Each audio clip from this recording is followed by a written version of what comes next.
범사에 형통한 사람. 네, 범사에 형통한 사람. 자, 그 우리말 속담에도 그런 말이 있잖아요. 자빠져도 코가 깨진다. 그런 말이 있어요. 이 자빠진다는 말은 뒤로 넘어진다는 뜻입니다. 그래서 이 속담은 또 이렇게 말할 수 있어요. 일이 잘 풀리지 않는 사람은 뒤로 넘어져도 앞에 있는 코가 깨지는 것처럼 모든 일이 잘 풀리지 않고 뜻밖의 예기치 않았던 불행도 생기게 된다. 여러분, 우리가 인생을 살아오시면서 혹시 우리 자신에 대해서 한번 그런 생각을 해본 적이 계십니까? 내가 뜻하는 대로 되지 않고 오히려 불행하게 일이 꼬인 적은 있지는 않은지, 혹시 하는 일마다 잘 안 되고 뭘 좀 해보려고 열심히 했는데 오히려 일이 더 꼬이고 내가 착하게 살려고 하는데 도리어 사람들로부터 상처를 받고 살지 않았는지, 만약 그런 상황에 처한다면 정말 우리가 견디기 어려울 것 같아요. 그것이 우리에게 얼마나 큰 스트레스가 되겠습니까? 오늘 본문에 나오는 요셉의 생애를 살펴보면 그야말로 형들의 미움과 형들의 시기 때문에 요셉이요 한순간에 불행한 인생이 되고만 말지 않아요. 그럼에도 불구하고 성경은 요셉을 향하여 이렇게 말하고 있잖아요. 범사에 곧 모든 일에 형통한 사람이라고 말하고 있어요. 그렇다면 어떻게 모든 일에 요셉은 형통한 사람이 될 수 있었을까? 자, 한번 첫 번째 내용을 띄워볼까요? 시작. 그래요. 요셉이 형통한 사람이 될 수 있었던 근거는 어디 있는가? 여호와께서 요셉과 함께 있다는 거예요. 그래서 요셉이 형통한 사람이 될 수 있었다는 것이죠. 요셉은 막내 아들로 태어나서 아버지 야곱의 사랑을 듬뿍 받고 자라났어요. 어느 정도로 사랑을 받았는가? 아버지 야곱은 12아들이 있었는데 12아들 중에서 유독 아버지는 요셉에게만 화려한 옷을 만들어서 입힐 정도였어요. 그러니까 얼마나 요셉을 사랑하는가를 알 수 있죠. 아버지가 막내 아들을 얼마나 귀여워했는지 아버지 야곱의 마음을 읽을 수 있잖아요. 우리가 자녀들을 키워보셔서 아시겠지만 내리사랑이라는 말이 있잖아요. 첫째도 예쁘지만은 막내는 나름대로 더 예쁘고 더 사랑을 주는 것을 보게 돼요. 거기까지 좋았습니다. 자, 근데 철없던 요셉은 가끔씩 형들의 허물을 아버지에게 일러 바쳤어요. 그러니까 아버지 사랑을 많이 받으며 자라왔던 이 요셉은 오히려 그때부터 형들의 시기와 미움의 대상이 되기 시작하는 거예요. 그래서 어느 날 요셉이 꿈을 꿨잖아요. 꿨는데 밭에서 곡식단을 묶고 있는데 자기가 묶은 단이 우뚝 서 있고 형들의 곡식단들이 자신의 곡식단에 둘러서서 절을 하는 거예요. 요셉은 아무 생각 없이 형들에게 자신이 꾼 얘기를 해주었어요. 그랬더니 가뜩이나 아버지가 막내 아들을 예뻐하고 있고 거기에 대해서 못마땅하고 있었는데 시기하고 또 미워하고 있었는데 여기다가 꾼 얘기를 하는 겁니다. 형들의 곡식단이 나에게 절을 한다고. 그러니까 불끈하는 거예요. 야, 내가 뭐 우리 왕이라도 됐어 싶으냐? 정말로 내가 우리를 다스리는 왕이냐? 이 일로 인해 가지고 형들은 동생을 더 미워하게 됩니다. 어느 날 요셉이 또 꿈을 꿨는데 이번엔 하늘의 해와 달과 11별이 자기에게 절하는 꿈을 꿨어요. 이번에도 이 요셉은 아버지와 형들에게 또 순진하게 본인이 꾼 얘기를 또 하는 거예요. 그러니까 이번에는 아버지하고 또 내가 꾼 그 꿈이 무엇이냐? 그래, 이제는 나하고 너의 어머니하고 너의 형들이 함께 너에게로 와서 땅에 엎드려 너에게 절을 할 것이란 말이냐? 막내 아들 예뻐했던 아버지마저 화를 냈어요. 이 일로 인해서 형들의 시기와 미움이 더 커지기 시작합니다. 아버지하고의 편애와 철없는 요셉의 행동 때문에 사랑받는 존재가 아니라 요셉은 더더욱 형들의 시기와 미움의 대상이 되기 시작했어요. 결국 이런 형들의 시기와 형들의 미움 때문에 늘 화가 나 있었어요.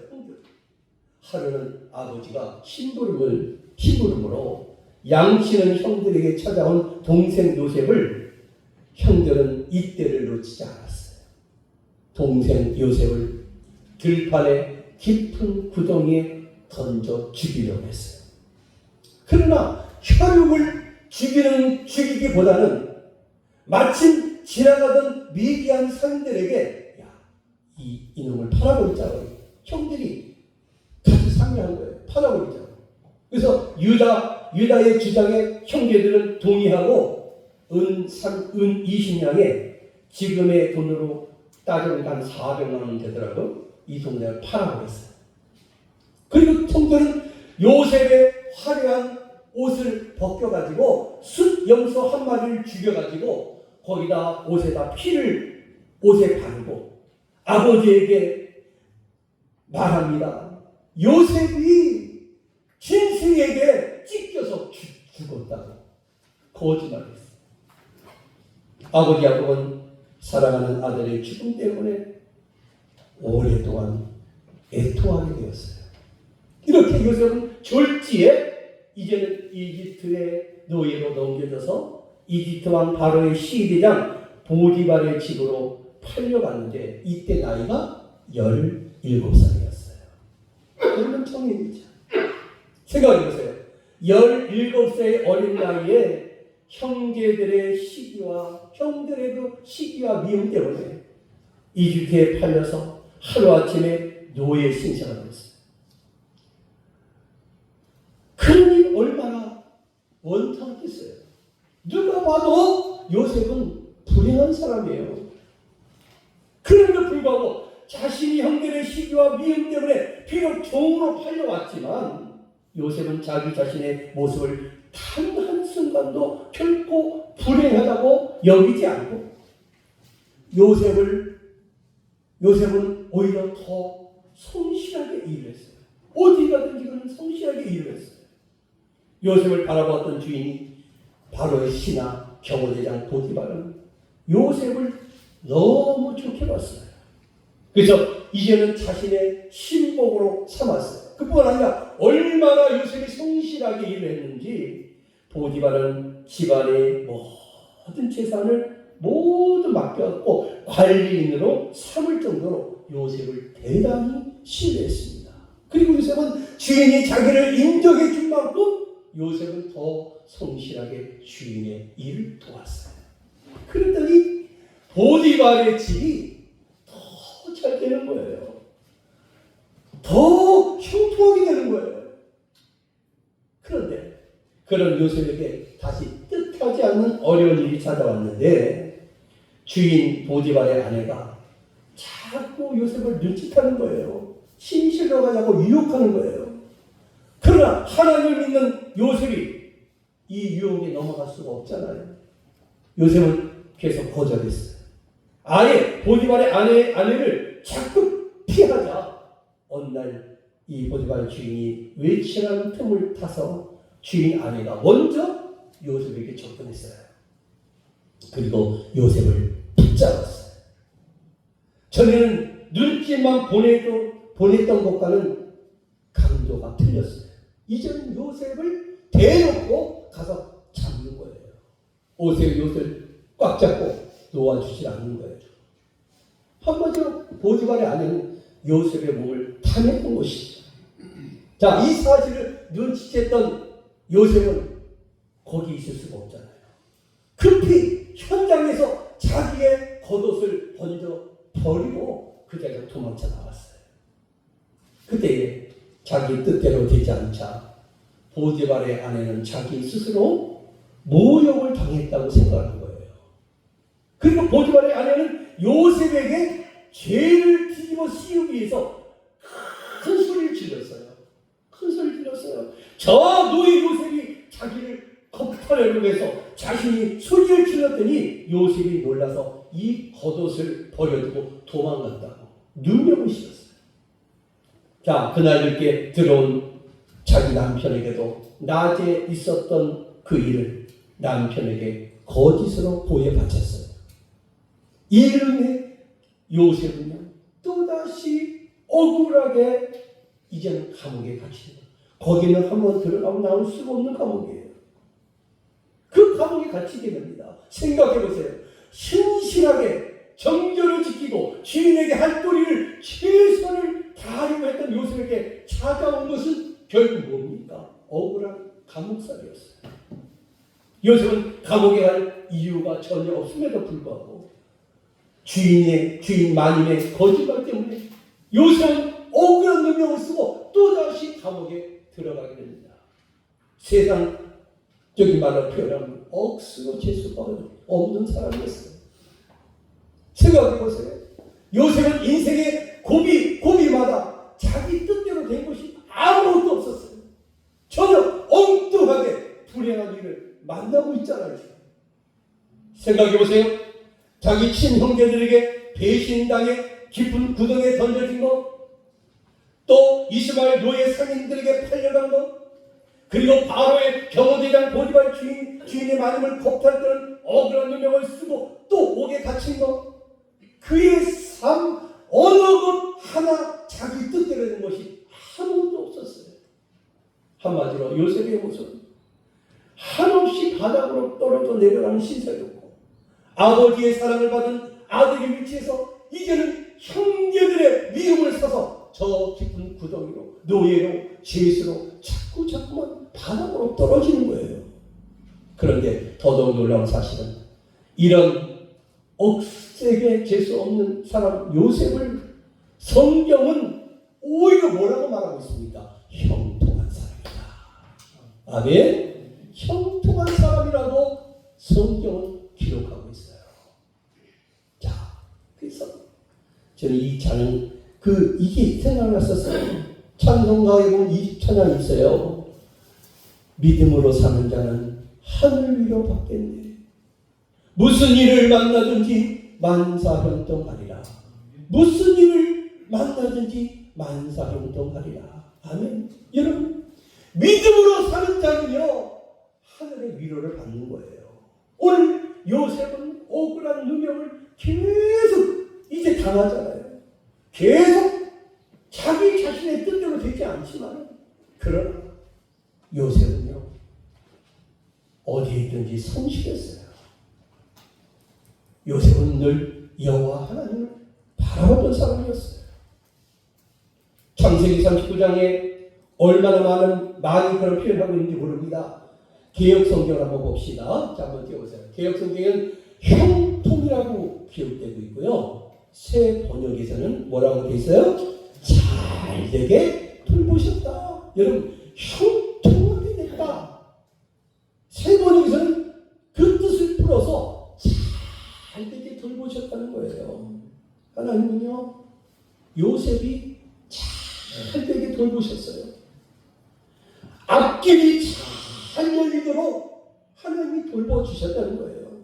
요셉이 하는 일마다 하나님은 잘 되도록 여호와께서 돌보신다는 걸 알았어요. 그래서 여호와께서 요셉을 돌보셔서 그가 하는 일은 무엇이나 잘 되게 해주셨다는 거예요. 이처럼 하나님 요셉이 하는 일마다 무엇이나 잘 되게 해주셨어요. 세상적으로 볼 때는 분명 누가 봐도 요셉은 그 인생이 불행한 사람이었는데 성경은 왜 이런 요셉을 형통한 사람이라고 말하고 있는 것일까? 오늘 성경 본문이 그에 대한 답을 주고 있어요. 자, 봅시다. 그 다음, 자, 시작.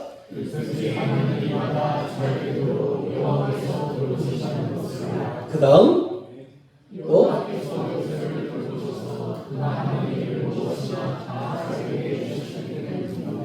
그래요. 요셉은 왜 형통한 사람인가? 그것은 여호와께서 요셉과 함께 하셨다는 거예요.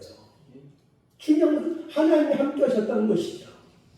여호와께서 요셉과 함께 계셔서 앞길이 잘 되도록 그를 돌보셨다는 거예요. 그가 감옥에 있든지 억울한 누명을 쉬든지 어떤 상황을 맞았는지 하나님 요셉을 그 현장에서 다 돌보셨다는 거예요. 떠나지 않으셨다는 거예요. 그리고 요셉 자신도 하나님이 자기 자신을 돌보고 있다는 것을 늘 깨닫고 있었다는 거예요. 요셉이 억울한 누명을 쓰고 옥에 갇히게 되었지만, 자, 창세기 39장 21절과 23절에 보면은 이런 말씀이 있어요. 여호와께서 요셉과 함께 계시면서 돌봐주시고 요셉을 한결같이 사랑하셔서 간수장의 눈에 들게 하셨다는 거예요. 그렇게 된 것은 바로 여호와께서 요셉과 함께 계시기 때문이었고, 여호와께서 요셉을 돌보셔서 그가 하는 일 무엇이나 잘 되도록 해주셨다는 거예요. 자, 그래요. 하나님이 함께 하셨어요. 하나님이 돌봐주셨다는 거예요. 그 요셉이 잘 될 수밖에 없는 거예요. 하나님이 함께 하시니까. 여러분, 우리 인생이 잘 되는 비결이 뭘까요? 하나님이 함께 하는 거. 아멘. 여러분 삶 속에 하나님이 함께 하실 때에 여러분의 삶이 잘 될 줄 믿어요. 여러분 삶이 형통하게 될 줄 믿습니다. 자, 우리 한번 그 다음 내용을 봅시다. 자, 한번 읽고 넘어갑시다. 시작.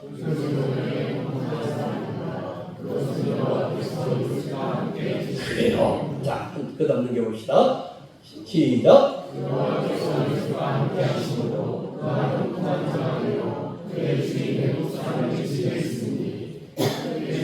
여호와께서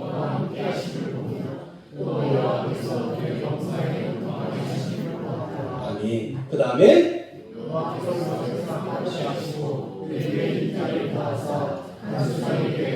함께 하시네. 간수장은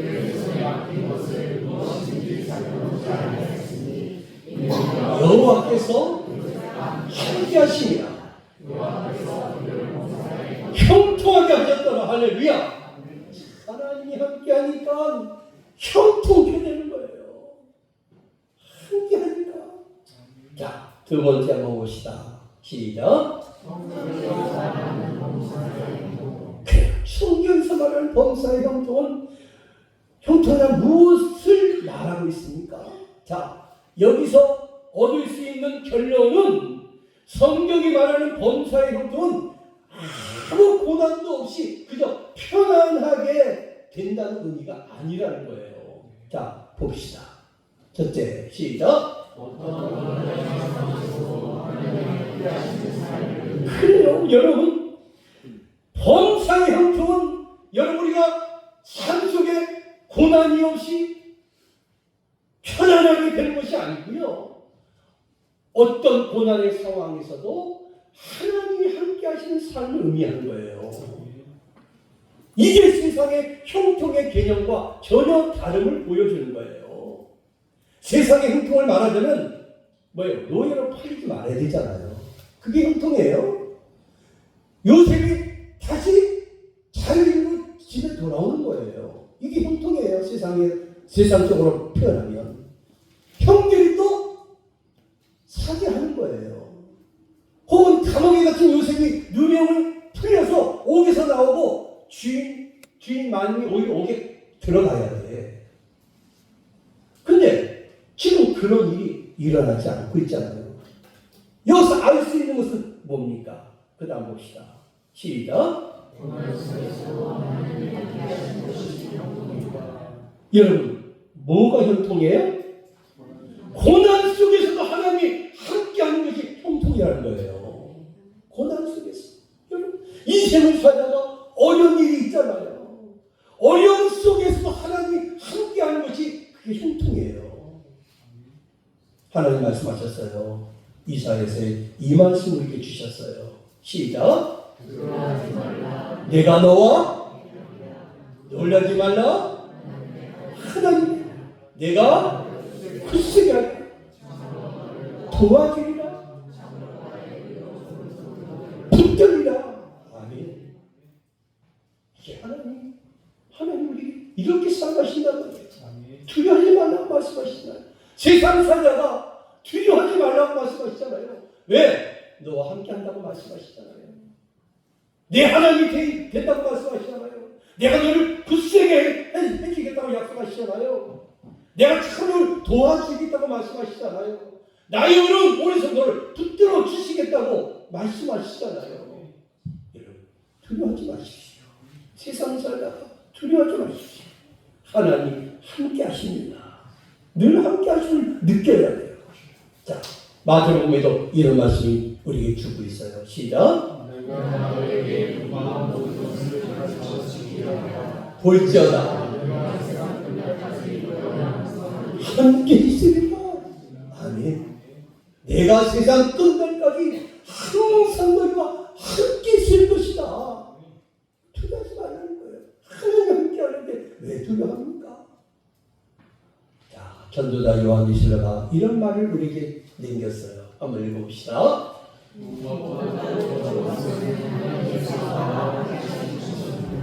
전도자 요한계시록은요 88세의 하늘나라에 가면서 유언으로 남긴 말이 이 말이었어요.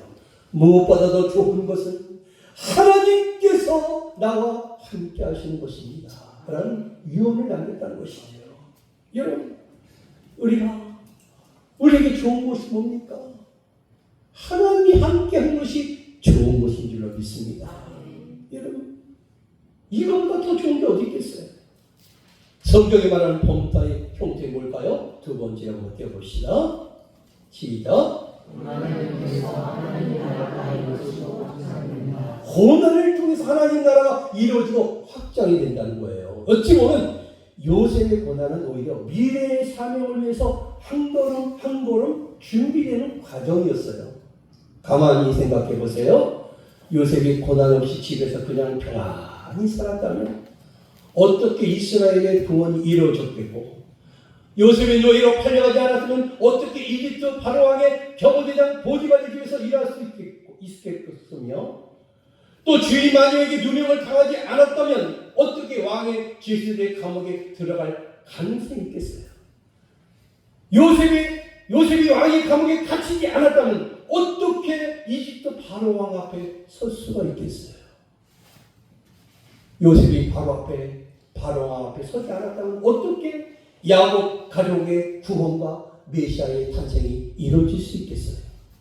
결국 이 모든 일이 요셉을 들어서 야곱의 가족들을 흉년과 기근 가운데서 구원하시고 유다를 통해 메시아의 계보를 세워가도록 하게 하시는 하나님의 훈련의 과정이었다는 거예요. 훈련의 과정이었어요.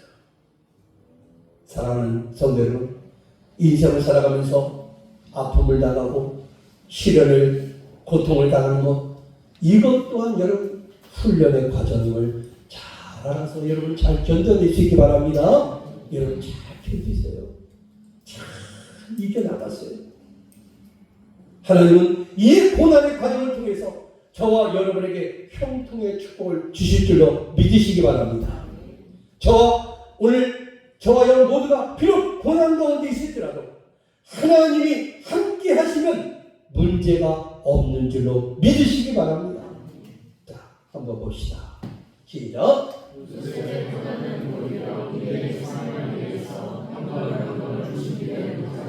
자, 그 다음 아멘. 여러분, 하나님이 여러분을 돌봐주시면요, 하나님이 여러분의 가정을 돌봐주시면요, 여러분이 형통한 사람이 되는 거예요. 또한 우리가 어떤 어려운 가운데 있을 때라도 하나님의 뜻 가운데서 하나님의 주신 사명을 따라 살아간다면 저희 모두의 고난을 통해서 하나님 나라가 이루어지고 확장되고 있다면 그것이 형통하게 되는 줄로 믿습니다.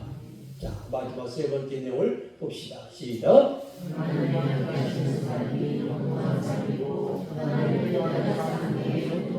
그래요. 하나님이 함께하는 그 삶이 형통한 삶이 되는 것이고요. 하나님의 뜻 안에 사는 것이 형통인 것이죠. 여러분, 그렇습니다. 하나님이 함께하신 삶이 형통한 삶이고 하나님 뜻 안에 사는 게 형통한 삶인 줄 믿으시기 바랍니다. 비록 고난 속에 있다 할지라도 분명한 사실은 아버지 되시는 하나님이 우리의 손을 굳게 잡고 절대로 놓지 않는 줄로 여러분 믿으시기 바라요. 여러분, 하나님 절대 우리를 싫어 버리고 되지 아니한다고 말씀하셨어요. 절대 우리를 버리신 분이 아니에요.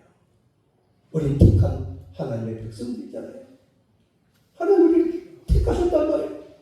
절대로 하나님 우리를 싫어 버리고 되지 않으시다고 말씀하고 계셔요. 여러분, 이 찬양을 여러분 함께 드리기 원해요.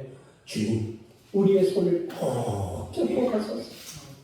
주님, 우리의 피곤한 몸을 꼭 잡고 가소서. 여러분, 내가 주님 손 놓지 않겠습니다. 주님 이 손을 꼭 붙잡겠습니다. 여러분, 그런 마음으로 찬양합시다. 주님여, 이 손을 꼭 잡고 가소서. 약하고 피곤한 이 몸을 폭풍 흑암속 해치사 빛으로 손잡고 날 인도하소서.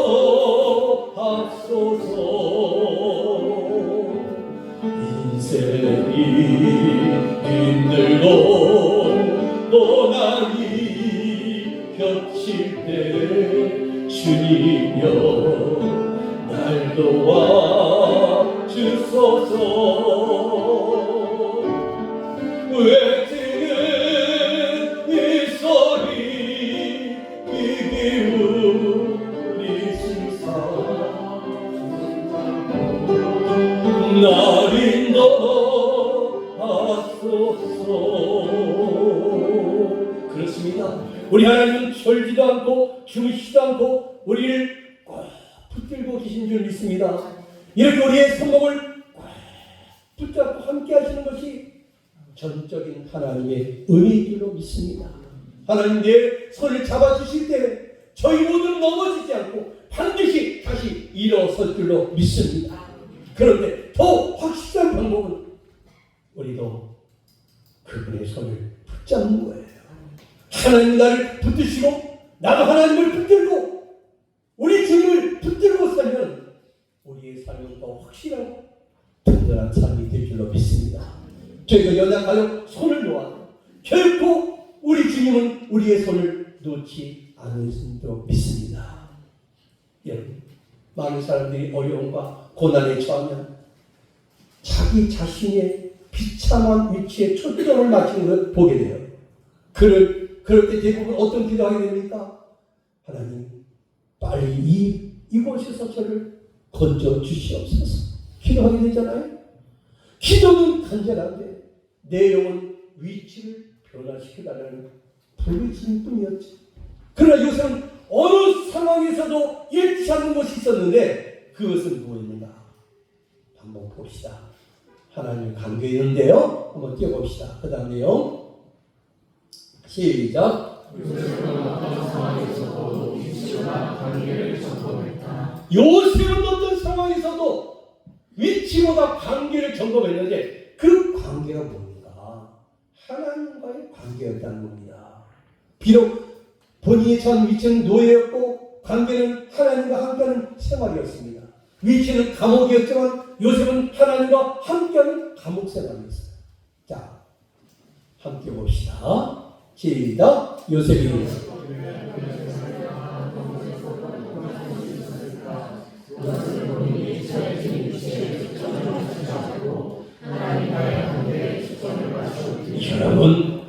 정말 여러분의 삶이 이런 삶이 되길 원해요.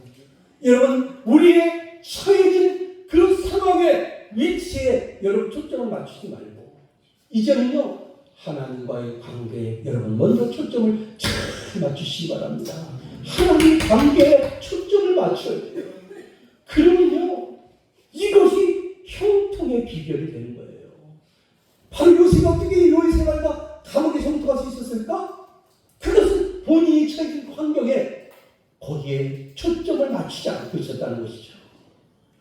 힘들고 어려운 상황이었지만 그는 늘 하나님과의 관계에 초점을 맞추고 있었다는 거예요. 그렇습니다. 사랑하는 우리 성도님 모두 다 언제나 하나님과의 바른 관계에 초점을 맞추고 살 수 있기 바랍니다. 말씀 마치겠습니다. 사랑하는 성도 여러분, 지금 상황이, 지금의 위치가 어려운 상황 속에서 우리가 살아가지만 결코 하나님과의 관계를 놓치지 말고 하나님과의 바른 관계를 붙잡고 하나님이 함께 하시는 사람, 사명을 따라 사는 성도가 되어서